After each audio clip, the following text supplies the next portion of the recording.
नमस्कार। मेरा नाम दीपक। स्वागत करता हूं अपने इस यूट्यूब चैनल पॉलिटी की पाठशाला में, जिसमें हम आज न्यायपालिका का विकास, संरचना, संगठन और योग्यता से प्रमुख तथा अनुच्छेदों को हम देखेंगे। चलिए शुरुआत करते हैं कि भारत सरकार अधिनियम 1935 के द्वारा संघीय न्यायालय की स्थापना, जो संवैधानिक मामलों की सुनवाई करता है।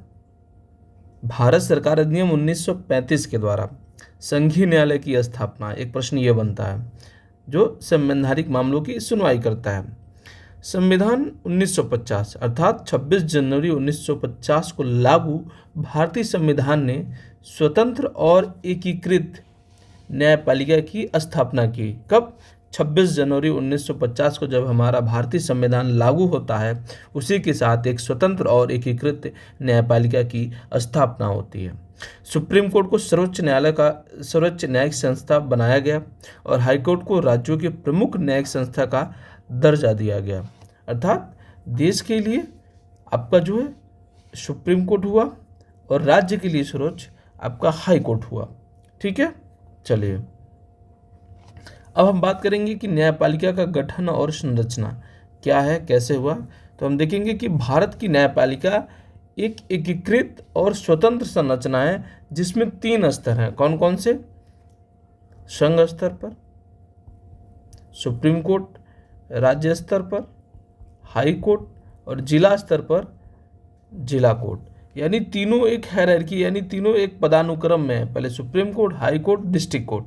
ठीक है, अब गठन की बात करते हैं कि संविधान के अनुच्छेद 124 के तहत सुप्रीम कोर्ट की स्थापना की गई है। अर्थात आर्टिकल 124 के तहत सुप्रीम कोर्ट की स्थापना की गई है। ठीक है, अब इनमें कितने अधिकतम सदस्य होते हैं ये भी देख लेते हैं कि एक मुख्य न्यायाधीश होगा, चीफ जस्टिस ऑफ इंडिया, और अधिकतम 33 अन्य सदस्य, यानी एक चीफ जस्टिस, 33 अन्य सदस्य, टोटल कितने हो गए? 34 सदस्य। यानी वर्तमान में 34 सदस्य होने चाहिए। एक मुख्य न्यायाधीश प्लस 33 अन्य न्यायाधीश। कहाँ पे? सुप्रीम कोर्ट में ये संख्या पूछी जाती है। वर्तमान में मुख्य न्यायाधीश कौन है? संजीव खन्ना। कौन है? संजीव खन्ना। चलिए अगले स्लाइड पे चलते हैं। अब हम बात करेंगे कि सुप्रीम कोर्ट का क्षेत्राधिकार क्या है। किसका?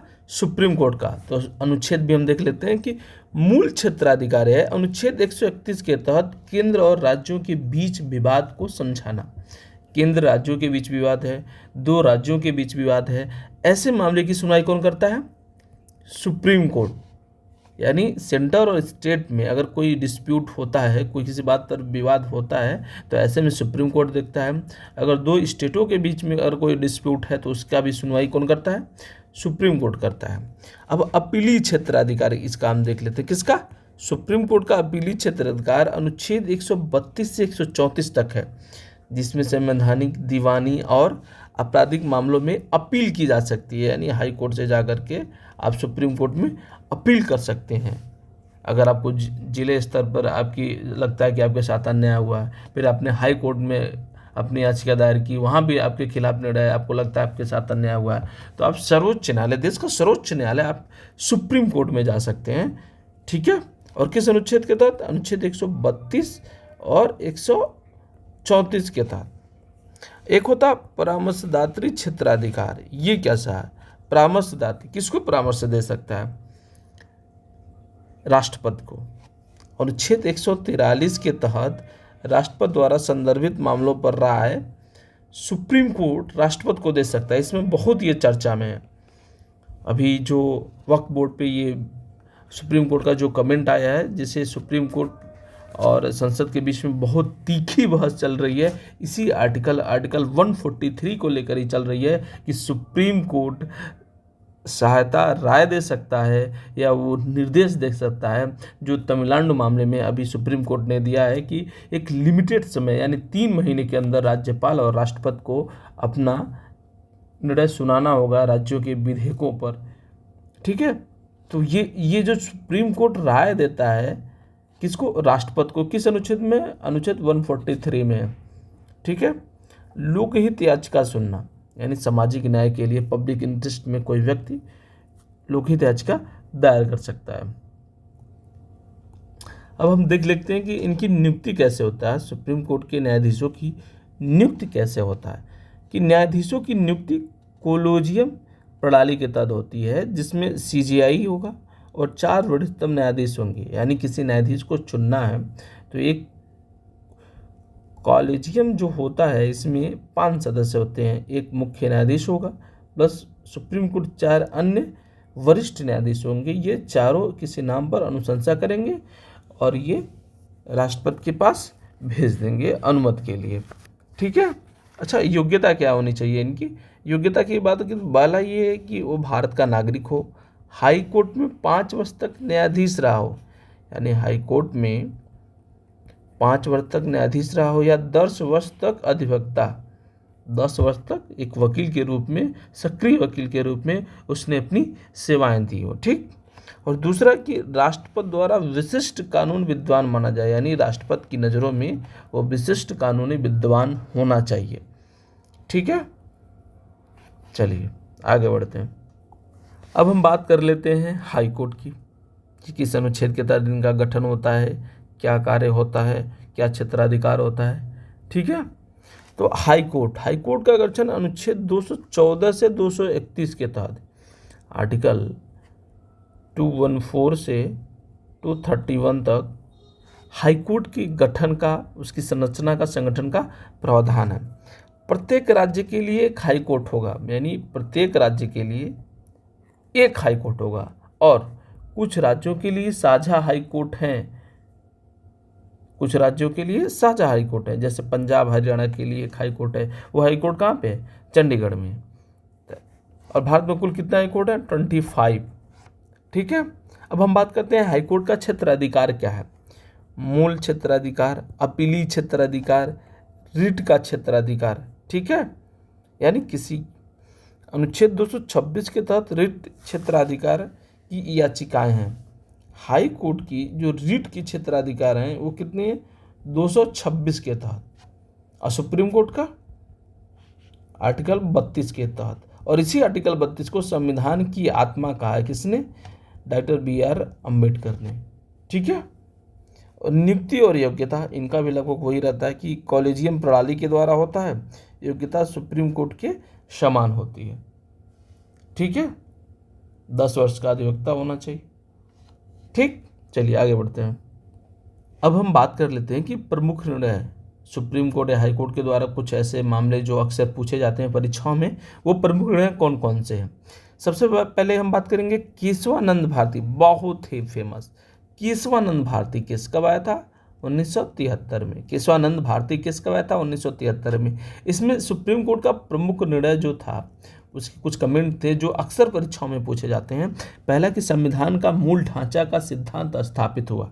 किससे? केशवानंद भारती केस कब हुआ था? 1973 में। संविधान के मूल ढांचा यानी बेसिक स्ट्रक्चर की संकल्पना केशवानंद भारती के केस से आई थी। दूसरा है कि संसद को संविधान संशोधन की असीमित शक्ति से रोका। इसमें सुप्रीम कोर्ट ने कहा कि संसद को संशोधित करने की शक्ति है, लेकिन मनमाने संशोधन नहीं कर सकती है। वो मूल ढांचे से उसका टकराव होने पर उसको शून्य घोषित किया जाएगा। और अनुच्छेद 368 पर महत्वपूर्ण निर्णय लिया, यानी 368 है क्या? अगर मैं कह दूं अनुच्छेद 368 पर महत्वपूर्ण निर्णय लिया तो क्या है? यही संविधान की संशोधन की शक्ति संसद को प्राप्त करती है। ठीक है। और इसी पर तो निर्णय लिया गया कि संसद मूल ढांचे से इतर संशोधन नहीं कर सकती, उसको मूल ढांचे से टकराना नहीं होगा, तभी वो कानून बन पाएगा। अगर वो मूल ढांचे से टकराएगा तो कानून शून्य घोषित किया जाएगा।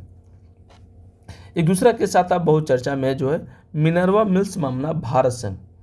1980 में मिनर्वा मिल्स बनाम भारत संघ का एक केस आता है, जिसमें मूल ढांचे के सिद्धांत को और मजबूत कर दिया जाता है व्याख्या के तहत। इसी में अनुच्छेद 31C में कुछ प्रावधान किए गए थे। कुछ धाराओं को सुप्रीम कोर्ट ने असंवैधानिक घोषित कर दिया। ठीक है। यानी मिनर्वा मिल्स केस 1980 में आता है, मूल ढांचे के सिद्धांत को और ज़्यादा मजबूत करता है। केशवानंद भारती मामला 1973 में पहली बार संविधान को मूल ढांचे का सिद्धांत बताता है। संसद की संशोधन शक्ति पर रोक लगाता है। रोक लगाता है अर्थात युक्त युक्त रोक लगाता है कि जहां वो मूल ढांचे या बेसिक स्ट्रक्चर से संशोधन टकराएगा उसे शून्य घोषित किया जाएगा। ठीक, अगला देखते हैं। एक महत्वपूर्ण प्रश्न ये है कि मंजूषा श्रीपति बनाम भारत संघ 1978 में केस आता है जिसमें लोकहित याचिका यानी PIL पब्लिक इंटरेस्ट लिटिगेशन की शुरुआत होती है। समान नागरिकों तक न्याय पहुंचना आसान हो गई। PIL के तहत जो जनहित याचिका है इसके तहत समान नागरिकों तक न्याय का पहुंचाना आसान हो गया। एक और केस है कि नवजोत सिंह जौहर बनाम भारत संघ कब हुआ था? 2018 में। नवजोत सिंह जौहर बनाम भारत संघ 2018 में केस आया जिसमें IPC की धारा 377 को आंशिक रूप से असंवैधानिक घोषित कर दिया गया, जिसमें समलैंगिक संबंधों को वैधता मिली। ठीक है, 377 के तहत इसे असंवैधानिक घोषित कर दिया, जिसे समलैंगिकता को वैधता प्राप्त हुई। और अनुच्छेद 14 यानी समानता और अनुच्छेद 21 यानी स्वतंत्रता पर जोर दी गई। ठीक है, अब हम बात कर लेते हैं कि संबंधित अनुच्छेदों की व्याख्या कर लेते हैं कि सुप्रीम कोर्ट से संबंधित कौन कौन से प्रमुख अनुच्छेद है, कौन भाग है, किसमें सब है। तो सबसे पहले सुप्रीम कोर्ट आपका किस अनुच्छेद में है? अनुच्छेद 124 से 147 तक। कौन से भाग में है? भाग 5 में। ठीक है, अनुच्छेद 124 कहता है कि सुप्रीम कोर्ट की स्थापना और संरचना से संबंधित है।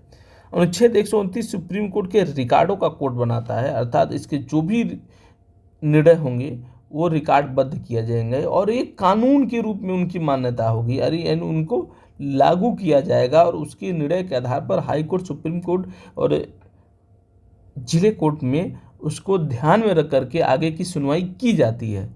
यानी एक रिकॉर्ड का कोड बन जाता है, उन्हीं जितने भी निर्णय हैं सबको लिपिबद्ध किया जाएगा ताकि आगे आने वाले कोई भी निर्णय उसी के अनुरूप लिए जाते हैं। अनुच्छेद 131 सुप्रीम कोर्ट के मूल क्षेत्राधिकार की बात करता है। अनुच्छेद 136 विशेष अनुमति याचिका यानी कुछ गंभीर मामलों में अनुमति के बाद याचिका दायर की जाती है, तो अनुच्छेद 136 के तहत विशेष अनुमति के द्वारा याचिका दायर की जाती है। अनुच्छेद 143 परामर्शदात्री भूमिका, ये सुप्रीम कोर्ट को प्राप्त है, ये हाई कोर्ट को नहीं प्राप्त है और यही आपको राष्ट्रपति को सलाह मशवरा देने के लिए है। और इसी पे अभी विवाद चल रहा है कि राष्ट्रपति सिर्फ सलाह मशवरा दे सकता है कि निर्देश भी दे सकता है। ठीक है, चलिए अब हम बात करेंगे अनुच्छेद 214 से 231। ये हाई कोर्ट से संबंधित है। किस भाग में? भाग 6 में है। 214 हाई कोर्ट की स्थापना की बात करता है। आर्टिकल 226 रिट याचिकाओं की बात करता है। जहां आप सुप्रीम कोर्ट में रिट याचिका आर्टिकल 32 के तहत डालते थे, यहाँ हाई कोर्ट में आप रिट याचिका 226 के तहत डालेंगे। 227 जो है अनुच्छेद अधीनस्थ कोर्ट पर नियंत्रण। अब हाई कोर्ट के अधीनस्थ कौन कोर्ट होंगे?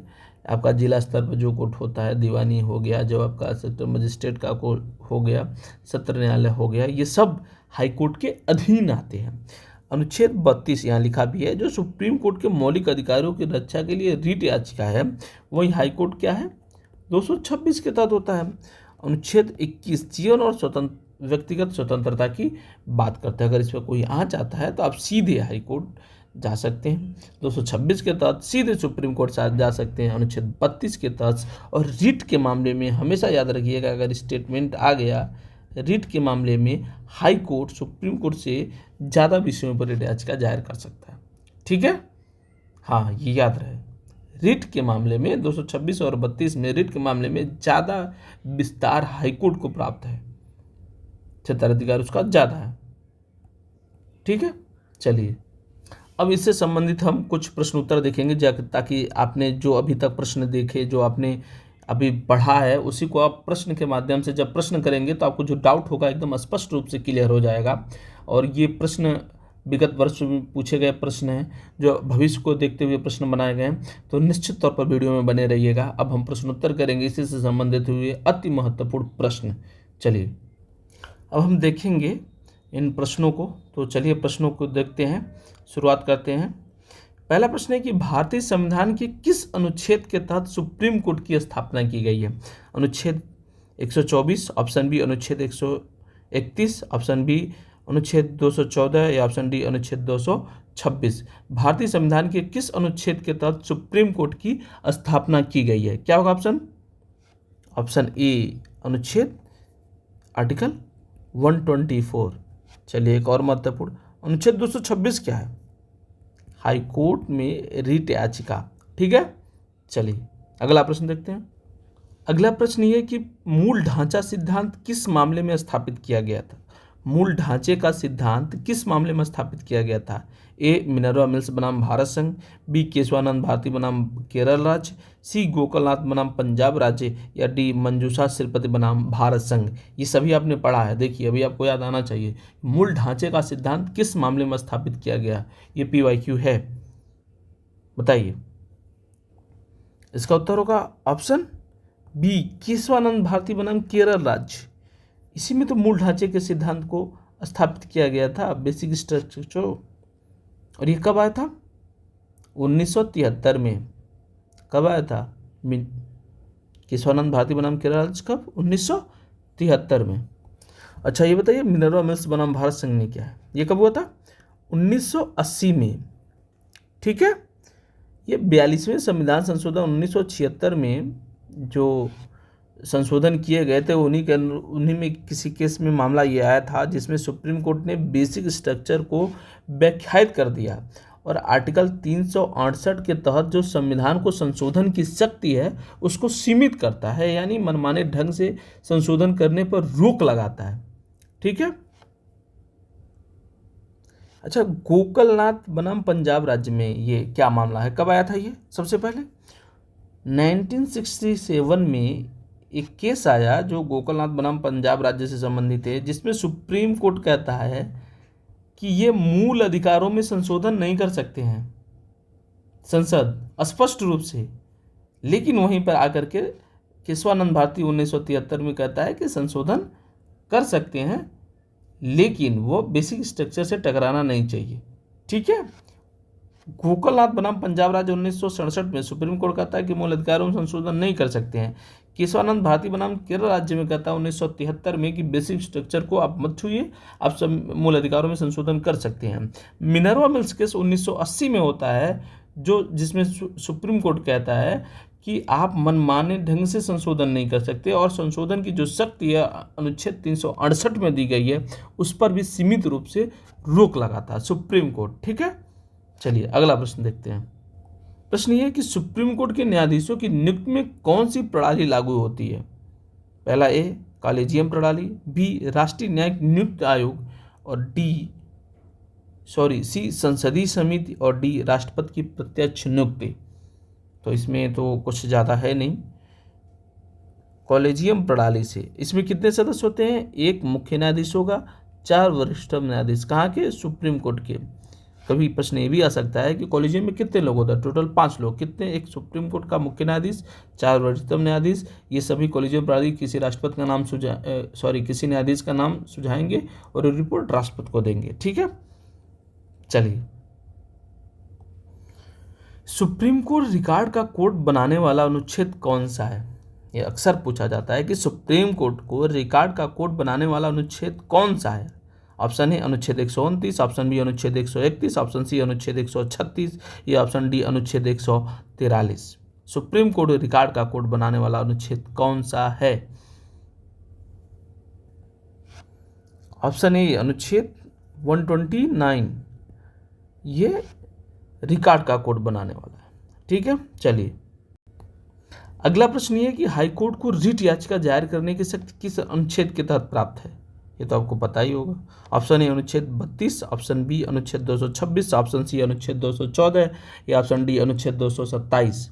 हाईकोर्ट को रिट जारी करने की याचिका जारी करने की शक्ति किस अनुच्छेद के तहत है? ऑप्शन बी अनुच्छेद 224। हाईकोर्ट का क्या है? 226, माफ करिएगा। और सुप्रीम कोर्ट का आर्टिकल 32 के तहत। ठीक है, रिट के मामले में हाईकोर्ट के पास ज़्यादा शक्ति है सुप्रीम कोर्ट की अपेक्षा। ठीक है, अगला प्रश्न ये कि किस मामले में सुप्रीम कोर्ट ने अनुच्छेद 21 को व्यापक व्याख्या दी? यानी अनुच्छेद 21 की एकदम पूरी तरीके से व्यापक व्याख्या कर दी सुप्रीम कोर्ट ने, किस मामले में? ऑप्शन ए मेनका गांधी बनाम भारत संघ, ऑप्शन बी मिनरवा मिल्स बनाम भारत संघ, या ऑप्शन सी गोकलनाथ बनाम भारत पंजाब राज्य, या डी शाह बानो बनाम मोहम्मद अहमद खान। बताइए। जिसमें ऑप्शन ए मेनका गांधी बनाम भारत संघ, इसी में सक्रियता न्यायिक सक्रियता की बात उभर कर सामने आई थी। मेनका गांधी बनाम भारत संघ में इसमें मूल अधिकार स्वतंत्रता की बात की गई थी। ठीक है, एक बिंदु ये भी याद रखना है कि मेनका गांधी बनाम भारत संघ किस 1978 में हुआ था, जिसमें कानून की उचित प्रक्रिया, उचित कानून, ठीक है, सुरक्षा, मूल अधिकारों की चर्चा सुप्रीम कोर्ट ने व्यापक रूप से किया था। मेनका गांधी बनाम, ठीक है, मिनरवा मिल्स 1980, गोकलनाथ 1967, ये याद रहना चाहिए आपको। इसी में सुप्रीम कोर्ट ने मूल अधिकारों पर संशोधन सुप्रीम नहीं कर सकती है, रोक लगाई थी। इसमें सीमित संशोधन कर सकती है। आर्टिकल 368 के तहत संविधान संशोधन की शक्ति किसमें है? आर्टिकल 368 में है। ठीक है, चलिए अगला प्रश्न है कि सुप्रीम कोर्ट का परामर्शदात्री क्षेत्राधिकार किस अनुच्छेद के तहत है? ऑप्शन ए अनुच्छेद 129, ऑप्शन बी अनुच्छेद 131, ऑप्शन सी अनुच्छेद 143, या ऑप्शन डी अनुच्छेद 136। परामर्शदात्री क्षेत्राधिकार आपने पढ़ा है, ऑप्शन सी 143, परामर्श जारी करने का अधिकार आर्टिकल 143 में किसको? सुप्रीम कोर्ट को। ठीक है, चलिए प्रश्न ये है कि किस मामले में लोकहित याचिका की अवधारणा की शुरुआत हुई थी? किस मामले में लोकहित याचिका की अवधारणा की शुरुआत हुई थी? ऑप्शन ए मंजूषा श्रीपति बनाम भारत संघ, या ऑप्शन बी विशाखा बनाम राजस्थान राज्य, ऑप्शन सी नवजोत सिंह जौहर बनाम भारत संघ, या ऑप्शन डी केशवानंद भारती बनाम केरल राज्य। ए मंजूषा श्रीपति बनाम भारत संघ मामले में लोकहित याचिका की अवधारणा की शुरुआत हुई थी। ये कब आया था? 1978 में। ठीक है, चलिए केशवानंद भारती आपको तो याद ही होगा, 1973। बाकी मैं इसलिए नहीं बता रहा हूं, आगे प्रश्न में है ये। ठीक है, प्रश्न ये कि सुप्रीम कोर्ट के न्यायाधीश का कार्यकाल कब तक होता है, यानी कितने उम्र तक सुप्रीम कोर्ट के? ऑप्शन ए 60 वर्ष, ऑप्शन बी 62 वर्ष, ऑप्शन सी 65 वर्ष, ऑप्शन डी 70 वर्ष। ऑप्शन सी 65 वर्ष। सुप्रीम कोर्ट के 65 वर्ष के बाद आप रिटायर हो जाएंगे। हाई कोर्ट का क्या है ये? 62 वर्ष। अच्छा एक बात और, यहाँ सुप्रीम कोर्ट का जो न्यायाधीश है रिटायर होने के बाद कहीं वकालत नहीं कर सकते हैं, न किसी हाई कोर्ट में न किसी सुप्रीम कोर्ट में। हाई कोर्ट के न्यायाधीश वकालत कर सकते हैं सुप्रीम कोर्ट में, और भारत के किसी हाई कोर्ट में ये वकालत नहीं कर सकते हैं। ठीक है, याद रखिएगा। अब प्रश्न है कि किस मामले में सुप्रीम कोर्ट ने 42वें संशोधन की कुछ धाराओं को असंवैधानिक घोषित किया था? 42वें संविधान की कुछ धाराओं को असंवैधानिक घोषित किया था, किस मामले में? पहला ए ऑप्शन गोकलनाथ बनाम पंजाब राज्य, ऑप्शन बी मिनरवा मिल्स बनाम भारत संघ, या ऑप्शन सी केशवानंद बनाम केरल राज्य, या ऑप्शन डी शाह बानो बनाम मोहम्मद अहमद खान। बताइए। इसमें ऑप्शन बी मिनरवा मिल्स बनाम भारत संघ कब हुआ था? 1980 को, जिसमें आर्टिकल 31C और धारा 55 के कुछ अनुच्छेदों को इसने असंवैधानिक घोषित कर दिया था। याद रखिएगा, 31C और धारा 50 के अंतर्गत कुछ धारणाओं को असंवैधानिक घोषित कर दिया गया था। ठीक, गोकलनाथ बनाम पंजाब राज्य 1967। ठीक, केशवानंद भारती बनाम केरल राज्य बेसिक स्ट्रक्चर 1973 से संबंधित है। मूल ढांचे का सिद्धांत यहीं से शुरुआत होती है। ठीक है, आगे बढ़ते हैं। प्रश्न ये कि अनुच्छेद 32 के तहत सुप्रीम कोर्ट को क्या शक्ति दी गई है? ऑप्शन ए परामर्शदात्री शक्ति, ऑप्शन बी रिट याचिका जारी करने की शक्ति, ऑप्शन सी अपीली शक्ति, या ऑप्शन डी मूल क्षेत्राधिकार। आपने पढ़ा है तो सीधे सीधे हम बात करते हैं। ऑप्शन बी रिट याचिका जारी करने की शक्ति है सुप्रीम कोर्ट को आर्टिकल 32 के तहत है, और हाई कोर्ट को आर्टिकल 226 के तहत है। ये कन्फ्यूजन नहीं होना चाहिए। हाई कोर्ट का 226 के अंतर्गत है और सुप्रीम कोर्ट का अनुच्छेद 32 के तहत है। ठीक है, अगला प्रश्न है कि सुप्रीम कोर्ट का मूल क्षेत्राधिकार किस अनुच्छेद के तहत परिभाषित होता है? आर्टिकल 129, ऑप्शन बी अनुच्छेद 131, या सी अनुच्छेद 136, या डी अनुच्छेद 143। बताइए।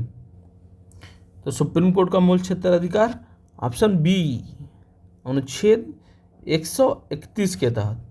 ठीक है, मूल क्षेत्राधिकार ये कौन सा है? आपको इतनी बार मैं बताया हूँ, फिर से बताऊंगा, बताइए।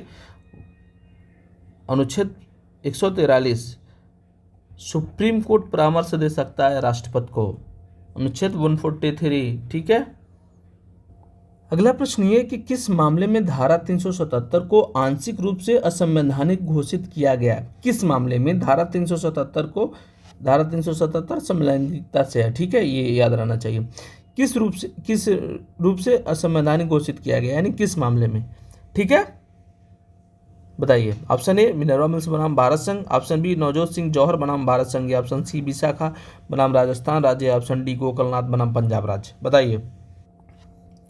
ऑप्शन बी नवजोत सिंह जौहर बनाम भारत संघ 2018 में इसे आंशिक रूप से असंवैधानिक घोषित कर दिया गया। 377 किस अनुच्छेद के, जिसमें आर्टिकल 14 और आर्टिकल 21, 14 समानता का और 21 स्वतंत्रता के तहत आंशिक रूप से असंवैधानिक घोषित किया गया था। ठीक है, ठीक। मिनर्वा मिल्स 1980, गोकलनाथ 1967, याद रहना चाहिए, डेट अक्सर पूछे जाते हैं। ठीक है, चलिए। अगला प्रश्न है कि सुप्रीम कोर्ट की विशेष अनुमति याचिका एसएलपी किस अनुच्छेद के तहत है? एसएलपी किस अनुच्छेद के तहत है? सुप्रीम कोर्ट की विशेष अनुमति याचिका। ऑप्शन ए अनुच्छेद 336, ऑप्शन बी अनुच्छेद 131, ऑप्शन सी अनुच्छेद 143, या ऑप्शन डी अनुच्छेद 129। बताइए। ऑप्शन ए अनुच्छेद 136 के तहत स्पेशल विशेष अनुमति याचिका आर्टिकल 136 में। अच्छा, 143 इससे पहले मैं बता चुका हूँ। परामर्श की दात्री शक्ति सुप्रीम कोर्ट को प्राप्त है, केवल सुप्रीम कोर्ट को प्राप्त है, राष्ट्रपति को देता है ये। ठीक है, याद रहना चाहिए। अगला प्रश्न ये कि सुप्रीम कोर्ट को संवैधानिक पीठ में न्यूनतम कितने न्यायाधीश हो सकते हैं? ओहो, सुप्रीम कोर्ट की संवैधानिक पीठ में न्यूनतम कितने न्यायाधीश हो सकते हैं या होते हैं? Option A 3, option B 5, option C 7, option D 9। Option B 5, संवैधानिक पीठ 5 होंगे तो कहा जाएगा। अच्छा, इसका वर्णन किस अनुच्छेद में? आर्टिकल 145 में है। ठीक है, ठीक। चलिए आगे बढ़ते। प्रश्न ये है कि निम्नलिखित में से कौन सा अनुच्छेद न्यायिक समीक्षा से संबंधित है? ओहो, निम्नलिखित में कौन सा अनुच्छेद न्यायिक समीक्षा से संबंधित है? ऑप्शन ए अनुच्छेद 13, ऑप्शन बी अनुच्छेद 32, ऑप्शन सी अनुच्छेद 136, या ऑप्शन डी उपरोक्त सभी। इसमें होगा ऑप्शन डी उपरोक्त सभी, यानी तीनों मिलकर के न्यायिक समीक्षा को अधिक स्पष्ट रूप से पुष्टि करते हैं। अनुच्छेद 13 भी न्यायिक समीक्षा, अनुच्छेद 32 के तहत भी, अनुच्छेद 136, यानी तीनों इसमें सम्मिलित हैं न्यायिक समीक्षा। ठीक है, चलिए अगला प्रश्न देखते हैं। प्रश्न ये कि विशाखा बनाम राजस्थान राज्य किस मामला किससे संबंधित है? मूल ढांचा का सिद्धांत, कार्यस्थल पर यौन उत्पीड़न का सिद्धांत, या समलैंगिक अधिकार का सिद्धांत, या भरण पोषण का अधिकार? देखिए, मैं आ गया ना प्रश्न। विशाखा बनाम राजस्थान राज्य मामला किससे संबंधित है? किससे संबंधित है? ऑप्शन बी कार्यस्थल पर यौन उत्पीड़न से। कब आया था? 1997 में। यानी जहाँ पर कोई महिला कार्य कर रही है उस स्थल पर यौन उत्पीड़न न हो, इसके लिए विशाखा बनाम राजस्थान राज्य मामले में सुप्रीम कोर्ट ने आदेश दिया था। ठीक, चलिए अगला प्रश्न है कि सुप्रीम कोर्ट के न्यायाधीशों का वेतन कौन निर्धारित करता है? ऑप्शन ए राष्ट्रपति, ऑप्शन बी संसद, या ऑप्शन सी मुख्य न्यायाधीश, या option D collegium. Option B संसद निर्धारित करती है सुप्रीम कोर्ट के न्यायाधीशों के वेतन को। कोलेजियम क्या होता है? सुप्रीम कोर्ट के न्यायाधीशों की नियुक्ति के लिए अनुशंसा करता है? कॉलेजियम। कितने सदस्य होते हैं? एक मुख्य न्यायाधीश, 4 वरिष्ठतम न्यायाधीश, इन पांचों को मिला करके कॉलेजियम बनता है। ठीक है। प्रश्न ये कि किस मामले में एनजेएसी को असंवैधानिक घोषित किया गया है? मिनर्वा मिल्स बनाम भारत संघ, सुप्रीम कोर्ट अधिवक्ता रिकार्ड संघ बनाम भारत संघ, या गोकुलनाथ बनाम पंजाब राज्य, या केशवानंद भारती बनाम केरल राज्य। ऑप्शन बी, सुप्रीम कोर्ट की अधिवक्ता रिकार्ड संघ बनाम भारत संघ। ठीक है, 2015 में, 14 में आया, 15 में इसको निरस्त किया गया।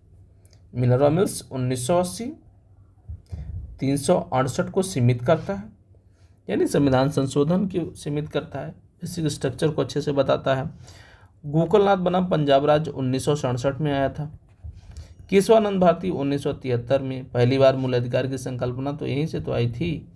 ठीक है, चलिए अगला प्रश्न देखते हैं। प्रश्न ये कि भारतीय संविधान में न्यायपालिका की स्वतंत्रता को सुनिश्चित करने के लिए कौन सा प्रावधान है? ए, न्यायाधीशों की निश्चित कार्यकाल, बी, संसद द्वारा निर्धारित वेतन का निर्धारण, या ऑप्शन सी, कार्यपालिका द्वारा नियुक्ति, या डी, संसद द्वारा महाभियोग। भारतीय संविधान में न्यायपालिका की स्वतंत्रता को सुनिश्चित करता है। स्वतंत्रता को, इसको याद रखिए, स्वतंत्रता को सुनिश्चित करने के लिए कौन सा प्रावधान है? न्यायाधीशों का निश्चित कार्यकाल। ठीक है, ये उनकी स्वतंत्रता को निर्धारण करता है। और हटाने की प्रक्रिया क्या है? महाभियोग। बहुत कठिन प्रक्रिया होती है, इसको अलग से हम इसकी चर्चा करेंगे, लेकिन ये आर्टिकल 124(4) में है महाभियोग की प्रक्रिया। ठीक है, महाभियोग में ये होता है कि हाईकोर्ट या सुप्रीम कोर्ट के न्यायाधीशों को हटाने के लिए लोकसभा में लाया जाएगा प्रस्ताव, फिर राज्यसभा उसकी जांच करती है, राज्यसभा में लाया जाएगा तो लोकसभा में उसकी जांच होगी, 2/3 बहुमत से उसको पारित किया जाएगा। ठीक है, यही प्रोसेस है इन शॉर्ट में। चलिए अगला प्रश्न देखते हैं। प्रश्न है कि किस मामले में सुप्रीम कोर्ट ने गोपनीयता के अधिकार को मौलिक अधिकार बता दिया? ए, मेनका गांधी बनाम भारत संघ, बी, के.एस. पुट्टा स्वामी बनाम भारत संघ, या ऑप्शन सी, विशाखा बनाम राजस्थान राज्य, या ऑप्शन सी, नवजोत सिंह जौहर बनाम भारत संघ। बताइए। Option B, K M. Puttaswamy बनाम भारत संघ। अभी हाल ही का तो केस है भाई, बाकी तो आपने पढ़ा ही। इसी में गोपनीयता के अधिकार को मौलिक अधिकार घोषित किया किसने? सुप्रीम कोर्ट ने। ये आपका 2017 में केस आया था। ठीक है, विशाखा बनाम राजस्थान राज्य 1997 में, यानी कार्यस्थल पर यौन उत्पीड़न से रोकने के लिए।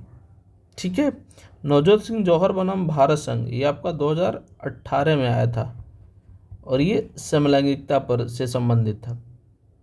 ठीक है, अनुच्छेद 377 के तहत रोक लगाने की बात की गई थी, तो सीमित रोक लगाया गया था। प्रश्न है कि सुप्रीम कोर्ट के न्यायाधीशों की शक्ति किस अनुच्छेद के तहत है? ऑप्शन ए, अनुच्छेद 132 से 34, ऑप्शन बी, अनुच्छेद 129, ऑप्शन सी, अनुच्छेद 143, या ऑप्शन डी, अनुच्छेद 226। कौन सा होगा?